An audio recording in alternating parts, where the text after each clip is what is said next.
जय हिंद दोस्तों, मैं निधिबेन चौहान। आज हम करेंगे क्लास 10th का 12.3 का क्वेश्चन नंबर 15। इसमें हमें दिया गया है दी हुई आकृति में ए बी सी 14 सेंटीमीटर त्रिज्या वाला, देखो ए बी सी 14 सेंटीमीटर त्रिज्या वाला वर्तुल का चतुर्थांश है। ओके, बी सी को व्यास तरीके लेना है। ये जो बी सी है इसको हमें व्यास के हिसाब से लेना है। और दर्शावेल रंगीन प्रदेश यानी कि ये इसका हमें जो कलर्ड एरिया है इसका हमें क्षेत्रफल यहाँ पर ज्ञात करना है। तो चलिए शुरू करते हैं।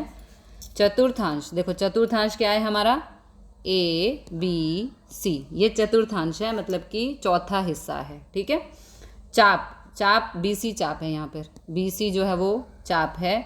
एक बिंदु हम इस पर पी लेते हैं, यहाँ पे हमने पी बिंदु ले लिया। तो चतुर्थांश ए बी सी, शुरू करेंगे सम को। चतुर्थांश ए बी सी के लिए आर का मतलब है त्रिज्या 14 सेंटीमीटर है। देखो ये हमें गिवन है यहाँ पर। ए बी सी एक चतुर्थांश है जिसकी त्रिज्या यहाँ पर 14 है। तो चतुर्थांश ए बी सी का क्षेत्रफल, चतुर्थांश यानी कि वृत्त का चौथा हिस्सा, ठीक है, तो पाई आर स्क्वायर वृत्त का क्षेत्रफल है, लेकिन चतुर्थांश है यानी कि 1/4 हिस्सा है वृत्त का। ठीक है, तो 1/4 गुणा 22/7 गुणा आर यहाँ पर है 14 गुणा 14। अब इसको हम सॉल्व कर लेंगे यानी कि काट लेंगे। तो कैसे काटेंगे, देखो सबसे पहले 2 से, 2 दूनी 2 एकम 2 एकम, तो ऊपर बच गया 1/2 गुणा 11/7 गुणा 14 गुणा 14। ओके, 7 एकम 7, 7 दूनी 14। ठीक है, और यहाँ पर 2 एकम 2 और 2 एकम 2, तो ऊपर बच गया 11 गुणा 14। अब 11 को 14 से गुणा करेंगे तो आंसर आएगा 154, यानी कि चतुर्थांश ए बी सी का क्षेत्रफल आ गया 154। आगे चलते हैं। त्रिभुज बी ए सी, देखो अब ये त्रिभुज बी ए सी है और यहाँ पर जो बी ए है वो लंब है। ठीक है, त्रिभुज बी ए सी में कोण ए बराबर है 90 डिग्री। ओके, तो अब बी ए सी का क्षेत्रफल, बी ए सी का क्षेत्रफल हो जाएगा आधा गुणा आधार गुणा लंब। ओके, तो ये हो गया आपका 1/2। आधार यहाँ पर हो जाएगा हमारा 14, क्योंकि हमें गिवन है कि जो त्रिज्या है वो 14 सेंटीमीटर है। तो देखो यहाँ पर जो केंद्र है वो ए है, तो केंद्र से जाने वाली रेखा हमारी हो जाएगी 14, और ये भी केंद्र से जा रहा है यानी कि लंब, तो ये भी हो जाएगा 14। ठीक है, 2 से काटा, 2 एकम 2, 2 सत्ते, और यहाँ पे 7 गुणा 14 बराबर हो गया 98। ओके, ये हो गया हमारा त्रिभुज बी ए सी का क्षेत्रफल। पहले हमने निकाला चतुर्थांश का क्षेत्रफल। ठीक है, अब वृत्तखंड बी पी सी, देखो ये वृत्तखंड है, यहाँ पर बी पी सी का क्षेत्रफल भी हमें यहाँ पे फाइंड करना होगा। यहाँ पे डालते हैं लाइन, वृत्तखंड बी पी सी का क्षेत्रफल। ठीक है, तो वृत्त जो खंड है इसका क्षेत्रफल कैसे निकलेगा, चतुर्थांश ए बी सी के क्षेत्रफल में से, देखो ये ए बी सी चतुर्थांश है, इसके क्षेत्रफल में से हम त्रिभुज के क्षेत्रफल को कर देंगे माइनस, क्योंकि ये पूरी आकृति क्या है, चतुर्थांश है, तो चतुर्थांश में से हम त्रिभुज के क्षेत्रफल को कर देंगे माइनस। तो जो हमारा कलर्ड एरिया है वो बाद में निकल के आएगा। ठीक है, तो चतुर्थांश यहाँ लिख देंगे बराबर चतुर्थांश ए बी सी का क्षेत्रफल माइनस त्रिभुज बी ए सी का क्षेत्रफल। ठीक है, तो चतुर्थांश का क्षेत्रफल था हमारा 154 माइनस त्रिभुज बी ए सी का क्षेत्रफल था 98, तो माइनस करेंगे तो यहाँ पर आंसर आएगा 56 सेंटीमीटर स्क्वायर। ओके, आगे के लिए अगले पेज पर चलते हैं। अब यहाँ पे हमने चतुर्थांश का क्षेत्रफल भी निकाल लिया और बीपीसी का भी निकाल लिया और त्रिभुज बीएसी का भी निकाल लिया। अब हमें निकालना है BC, देखो हमें यहाँ पे BC नहीं पता, ठीक है। तो जब हमें त्रिभुज की दो भुजाएं दी हो, तीसरी निकालनी हो, तो हम हमेशा यूज़ करते हैं पाइथागोरस प्रमेय का। ओके, तो पाइथागोरस प्रमेय हो जाएगा BC² यानी कि कर्ण का वर्ग, लंब का वर्ग प्लस आधार का वर्ग। ओके, तो BC तो हमें यहाँ पे फाइंड करना है, लंब है हमारा 14, तो ये 14 का वर्ग प्लस 14 का वर्ग, और जो ये वर्ग है BC का, ये इधर आके हो जाएगा रूट। ओके, अब 14 का वर्ग होता है 196 प्लस 14 का वर्ग 196, इस पे आ जाएगा रूट। 196 और 196 को जोड़ेंगे तो हमारा आंसर आएगा 392, और वो भी रूट में।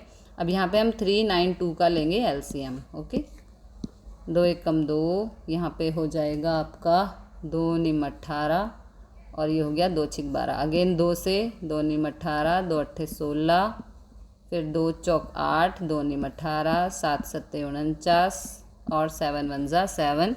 तो देखिए रूट में से कैसे निकालते हैं बाहर, पेयर में से एक नंबर ले लेते हैं, ठीक है। 2 का पेयर बन रहा है, 7 का पेयर बन रहा है, इस वाले 2 का कोई साथी यहाँ पर नहीं है, तो ये रह जाएगा रूट में, ठीक है। और 2 सत्ते 14 आ जाएगा बाहर, तो ये हो गया 14√2, यानी कि BC जो हमारी BC है वो हो गई है 14√2। अब पहले यहाँ से इसको डिलीट करते हैं, पेंसिल ले लेते हैं, ठीक है। BC भी निकल गया यहाँ पर। अब BC व्यास वाला, देखो ये BC यहाँ पे इन्होंने व्यास बोला है, अर्धवर्तुल, तो ये इधर अर्धवर्तुल है, ठीक है। BC व्यास वाले अर्धवर्तुल की त्रिज्या यहाँ पे हम फाइंड करेंगे। BC व्यास वाले अर्धवृत्त की R क्या हो जाएगी, BC/2। तो BC क्या आया है हमारा 14√2/2, 2 एकम 2, 2 सत्ते 14, ये आ गई 7√2 हमारी R, ठीक है। हमारी जो R है वो 7√2 आ गई। अब अर्धवर्तुल का क्षेत्रफल, यानी कि अर्धवृत्त का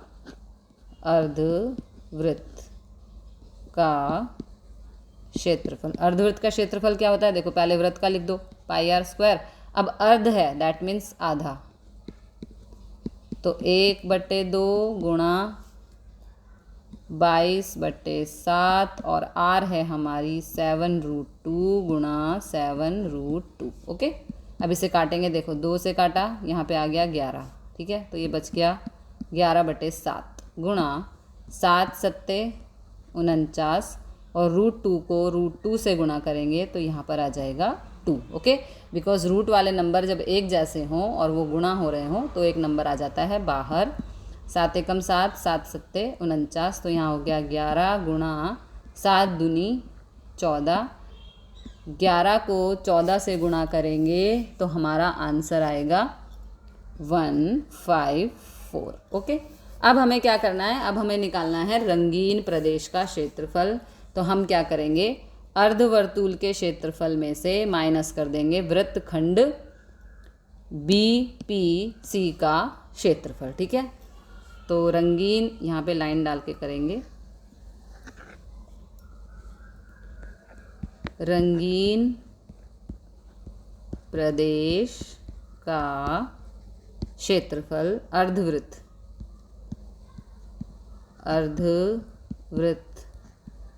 का क्षेत्रफल माइनस वृत्तखंड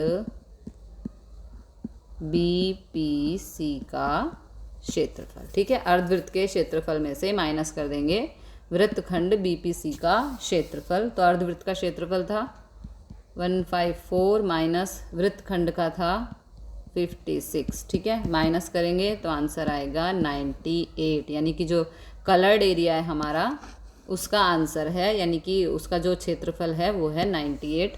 अगला क्वेश्चन देखते हैं। अगले क्वेश्चन में दिया गया है, दी हुई आकृति में 8 सेंटीमीटर त्रिज्या वाले 2 वर्तुल सामान्य चतुर्थांश की उस पर कलर किया गया है, प्रदेश क्षेत्रफल की गणतरी करो, ठीक है। तो प्रत्येक चतुर्थांश माटे, मतलब कि यहाँ पे जो त्रिज्या है हमारी वो है 8 सेंटीमीटर, ठीक है। चतुर्थांश के लिए आर, यानी कि त्रिज्या हमें गिवन है 8 सेंटीमीटर। ठीक है, तो 2 चतुर्थांश हैं, देखो 2 चतुर्थांश हैं, एक ये चतुर्थांश है, एक ये चतुर्थांश है। तो हम यहाँ लिखेंगे 2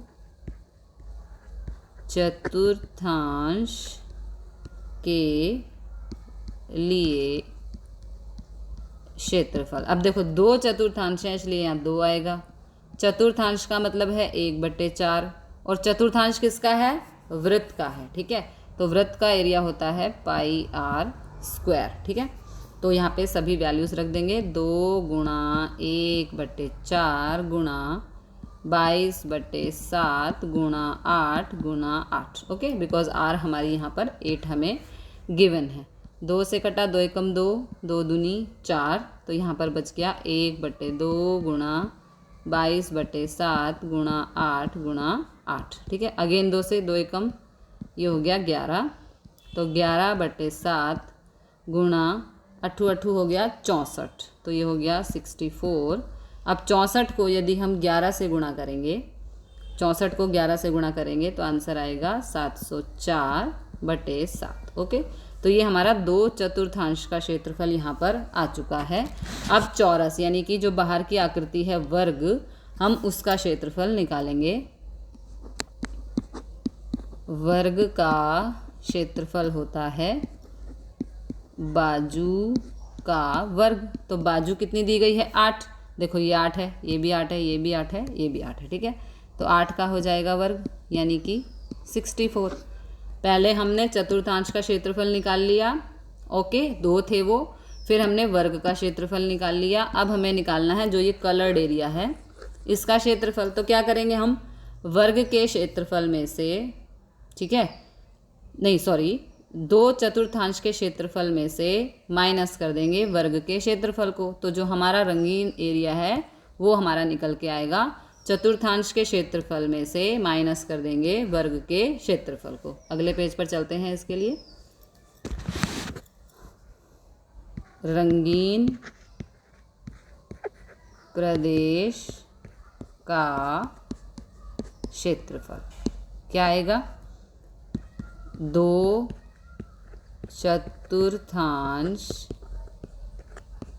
के क्षेत्रफल में से माइनस कर देंगे चौरस का क्षेत्रफल। ठीक है, तो 2 चतुर्थांश का क्षेत्रफल था 704/7 माइनस 64। 704 यहाँ पर हो जाएगी तिरछी गुणा, 64 को 7 से गुणा करेंगे तो आंसर आएगा 448/7। 704 में से 448 को माइनस करेंगे तो आंसर आएगा 256/7। ठीक है, तो रंगीन प्रदेश का क्षेत्रफल हो गया हमारा 256/7। मिलते हैं अगले क्वेश्चन के साथ अगली वीडियो में। जय हिंद, जय भारत।